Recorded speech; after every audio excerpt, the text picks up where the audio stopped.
Assalamualaikum warahmatullahi wabarakatuh. Perkenalkan, nama saya Eni Elzuni Safitri. Kami dari kelompok 12 akan mempresentasikan tentang ujian dan cobaan. Untuk poin yang pertama, pengertian ujian dan cobaan menurut pandangan Islam. Ujian adalah suatu keadaan orang yang mengalami hal-hal yang tidak dikehendakinya, namun terjadi pada dirinya. Sedangkan cobaan adalah suatu keadaan orang atau masyarakat yang dalam posisi sedang diuji oleh Allah Subhanahu wa taala dalam rangka mendatangkan nilai kualitas kesabarannya dalam menghadapi ujian. Jadi, ujian dan cobaan adalah bagian dari masalah hidup dari Allah Subhanahu wa taala atas ketaatan yang kita lakukan. Dengan adanya masalah yang berupa ujian dan cobaan, Allah ingin menguji seberapa kadar ketakwaan dan kepatuhan kita terhadapnya. Jika dalam keadaan normal, kita bersedia patuh, taat beribadah, tekun mengerjakan yang sunnah, sanggup menjauhi yang haram, Tuhan ingin tahu kalau kita diberi ujian dan cobaan, apakah kita tetap bisa bersikap seperti itu? Ketika ekonomi kita cukup, kita begitu rajin sholat berjamaah, puasa tak pernah bolong, Senin Kamis dikerjakan, sedekah rutin.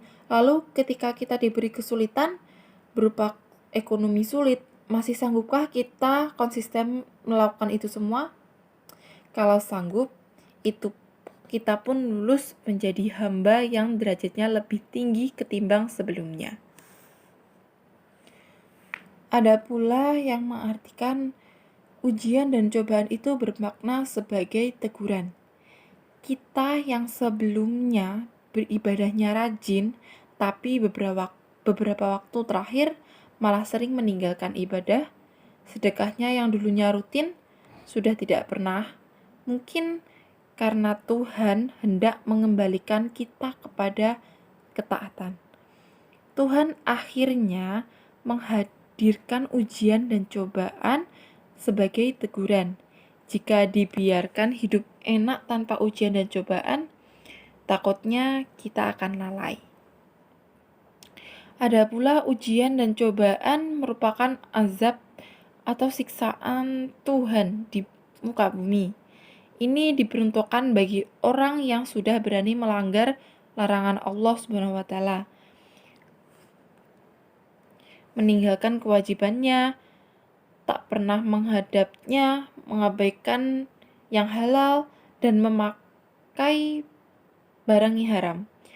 Azab Tuhan dihadirkan sejak di dunia sebelum mendapat azab nanti di akhirat. Tuhan di muka bumi. Ini diperuntukkan bagi orang yang sudah berani melanggar larangan Allah Subhanahu wa taala, meninggalkan kewajibannya, tak pernah menghadapnya, mengabaikan yang halal, dan memakai barang yang haram. Azab Tuhan dihadirkan sejak di dunia sebelum mendapat azab nanti di akhirat. Oke, baik, saya akan melanjutkan materi selanjutnya, yaitu perilaku seseorang dalam menghadapi ujian dan cobaan. Yang pertama itu harus selalu optimis. Yang kedua, selalu berbaik sangka kepada Allah. Bahwasannya berbaik sangka itu kita harus berpikir bahwa ujian itu hanyalah sebuah anugerah. Jadi kalau kita berbaik sangka kepada Allah, kita nggak menuduh Allah semena-mena kita kok selalu diberi ujian. Yang ketiga, memiliki sikap rendah hati. Yang keempat, menerapkan perilaku tabah dan sabar dalam menghadapi ujian dan cobaan. Nah, di sini kita harus sabar. Bahwasanya sabar itu adalah menahan hawa nafsu agar supaya kita tidak emosi dalam menghadapi ujian. Yang kelima atau selanjutnya, menanamkan keimanan yang kuat agar tidak mudah tergoyahkan oleh terpaan musibah yang diberikan oleh Allah. Yang keenam, menanam keyakinan bahwa setiap ujian ada hikmahnya. Yang selanjutnya, buang sikap egois dan emosional agar dapat mengendalikan hawa nafsu. Nah, di contoh perilaku tersebut kita harus menerapkannya benar-benar, karena di dalam contoh yang saya sebutkan tadi itu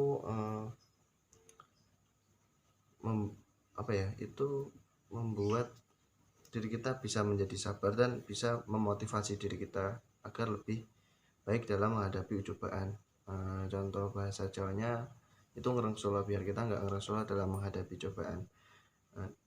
Tapi dalam ujian dan cobaan itu sangat banyak hikmahnya, terutama itu hikmahnya kita bisa mempertebal iman, dan dengan adanya ujian kita bisa membersihkan diri atau mensucikan diri, atau bisa dikatakan ujian dan cobaan itu adalah sebagai wadah untuk membersihkan diri kita dan menambah keimanan kita. Baik, itu saja yang perlu saya sampaikan. Kita lanjut ke materi selanjutnya.